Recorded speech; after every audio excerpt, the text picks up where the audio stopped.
used to work as a janitor for my local shopping mall. The job itself was pretty straightforward.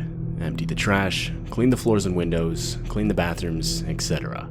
The only thing I didn't like about the job was that it required us to do all of this during non-business hours, which essentially meant my sleep schedule was completely opposite to that of a regular person. The mall wasn't that big, and so usually the only other people working at the same time as me were 1 or 2 security guards and maybe 1 other janitor. But the night this whole story takes place, I was the only janitor scheduled. As far as I can remember, there was supposed to be 1 security guard scheduled, though I hadn't seen him yet, and it was already 3 a.m. and halfway through my shift, so I honestly don't even know if he was there or not. It wasn't completely unheard of for me to not run into the security guard for a while, but this guy specifically was notorious for not showing up to a lot of his shifts, so there was actually a decent chance I was working completely alone that night. I was doing the regular, cleaning the floors while I slowly made my way towards the back of the mall. Something I should mention is I would always work with my headphones on. Now, I get it, probably not the best idea, as it made it almost impossible to hear anything around me, but frankly 18-year-old me couldn't have cared less. Or, that was at least until I noticed something. One of those gates used to close up stores in malls wasn't closed all the way. It was like only halfway closed. I instantly took off my headphones and narrowed it down to 2 possibilities. Either one of the store's employees didn't properly close it for the night, or someone broke in after it had already been closed. Now, this took place in a pretty small town, where at least for the most part everyone knew everyone. The crime rate here is low to say the least, and so stupidly, I just instantly assumed it wasn't closed properly by an employee.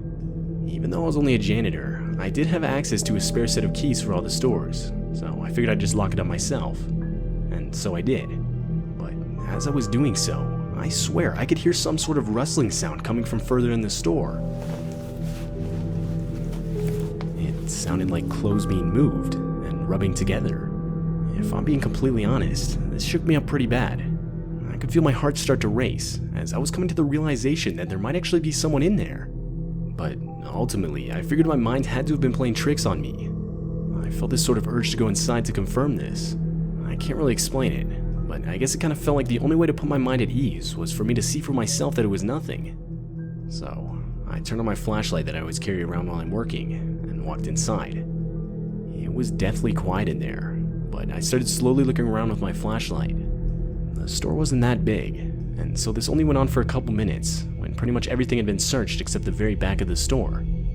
I started walking over there, when just to the left of me, I could hear what sounded like breathing. I almost instantly pointed my flashlight to my left, and to my absolute horror, this revealed a man in one of those purge masks you'd see in the movies. It was clear the guy was trying to hide in a clothes rack. I also quickly noticed the guy was carrying a knife, not like a small pocket knife, but rather a large hunting knife. I'm not gonna lie, I was so scared I froze. Before any words could be said, the guy lifted his finger up to his mouth as a way to signal me to be quiet. At that point, I figured I'd seen enough. I turned around and ran faster than I've ever run outside the mall and into my car in the parking lot. Before I could even catch my breath, I floored it out of there while dialing 911. I wanted to call the security guard that was supposedly inside the mall to at least warn him, but for one, I didn't know his phone number, and two, like I said earlier, I didn't even know if he showed up for work that night. But I did leave a voicemail for my boss, and obviously called the police explaining everything that had just happened. I gave the best description of the guy that I could, but like I mentioned earlier, he had been wearing a mask, so there wasn't really much I could say. The next day when I showed up to work, that store specifically was completely roped off. It turns out it was robbed, and had been before the police were able to get there. A part of me feels bad for not doing anything, but I mean the guy had a knife. I think I'm justified in saying I'm not going to risk my life for the safety of some items in a store. As far as I know, the security guard that was supposed to work that night got fired. As for me, I worked that job for another 2 years after that. Ever since the robbery happened, the mall would always have at least 3 or 4 security guards present at night. I like to think this helped me in not experiencing any more terrifying things in that job again. But this will forever go down as one of the most terrifying things I've ever had to experience.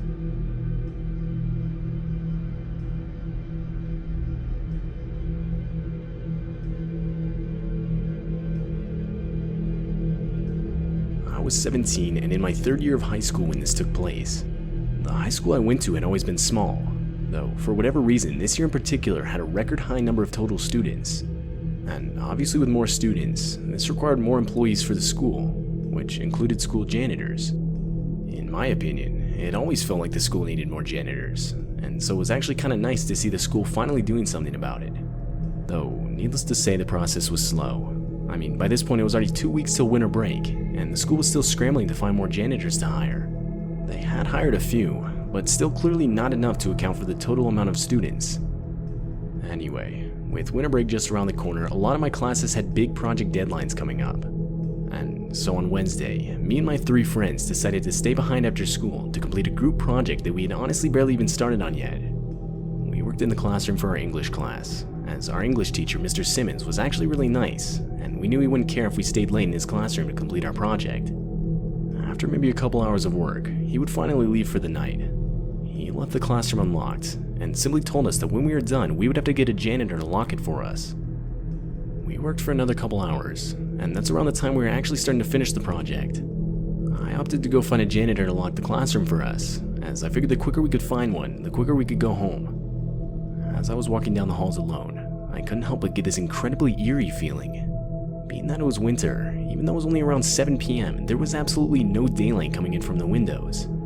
It also didn't help that half the school's lights were already turned off by now, and that along with the fact that the school was practically empty of people, made for a really disturbing setting.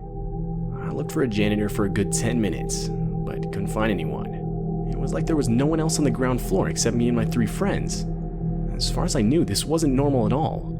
I was sure there were always at least a few janitors working during non-school hours. But that's when I walked past the stairs leading down to the basement of the school. From what I could see, there were even less lights on down there than where I was. I stood at the top of the stairs for a good couple minutes debating if I really wanted to go down there or not. But that's when I heard what sounded like a vacuum. I figured that had to be a janitor, and so I started to walk down the stairs. Now, our school was set up so that right when you go down to the basement, the classroom just to the right was the computer room. I looked inside, as that's where it sounded like the noise was coming from. But that's when I realized it wasn't a vacuum. Rather, one of the computers was being powered on. And standing right next to it was a dark figure with his back to me, only illuminated by the dim light of the computer. Even in the darkness, I could tell the guy was wearing one of our school's janitor uniforms. I had absolutely no idea why a janitor would be powering up a school computer, but I disregarded it and said, "Hey man, is there a chance you could lock up a classroom for me?" The guy stood up from his hunched position and turned around to look at me, but he didn't respond. He was just standing there. Hello? A few more seconds of silence, when out of nowhere, the guy started full-on sprinting in my direction. The guy ran so fast, I barely had time to register what was going on. I, of course, turned around and ran back up the stairs, just to look back and see the guy was nowhere to be found. I figured he just ran further down the basement hallway. But that's when I realized these stairs were the only way out of the basement. There weren't even windows down there. Whether that was an actual janitor or not, I didn't care. I called the police and reported the situation. I then called my friends, who came to stand at the top of the basement stairs with me and wait for the police to arrive. And when the police finally got there, we would lead them to the basement, where we would be told to wait upstairs while they searched it. 20 minutes later, the police would come back up the stairs, now with a man in at least his early 60s in a janitor's uniform and in handcuffs. I instantly recognized him as the same man I had seen in the computer room. It later turned out that the man had been living in one of the school's basement supply closets for the better part of a week, which is where he had gotten the janitor's uniform in the first place. Left behind in the closet was a makeshift mattress, many empty food and drink containers, and most disturbingly, multiple Polaroid pictures of the school itself, some even featuring unsuspecting kids in classrooms, or even just in the hallway during school hours. The guy was quite literally hiding in plain sight throughout the day, and was only getting away with it due to the vast amount of new janitors being hired, which allowed him to blend in with them. The man would of course be arrested, and this whole situation would actually cause the school to shut down for the rest of the week. The only thing still unclear, at least to me, are the guy's motives. Why he had all those Polaroid pictures of both the school and the students themselves, or even why he was in the computer room at night, still doesn't make any sense to me.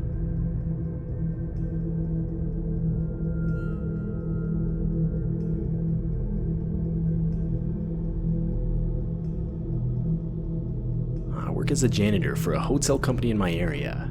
It's not really a housekeeper position, as I don't clean any rooms.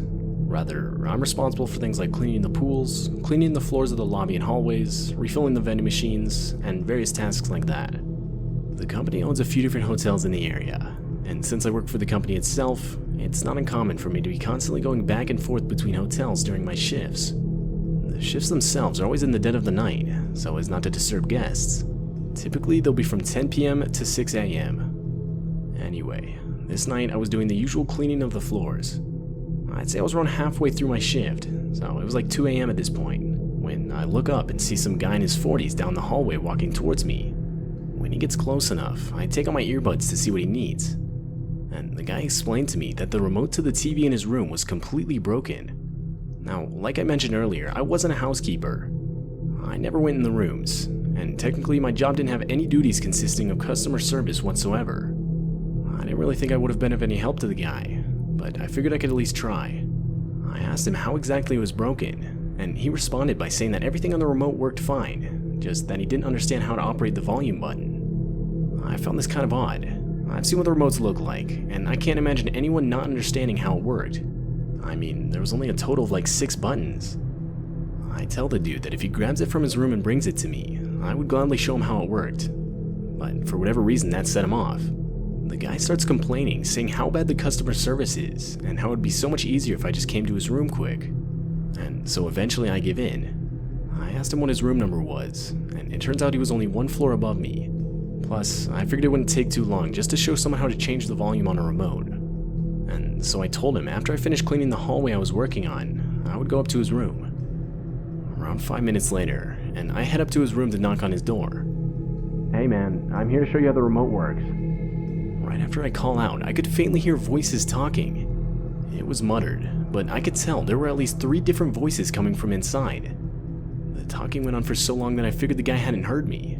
But that's when the voices stopped, and maybe half a minute later the door slowly started to open. The guy barely cracked the door, like I'm talking maybe an inch.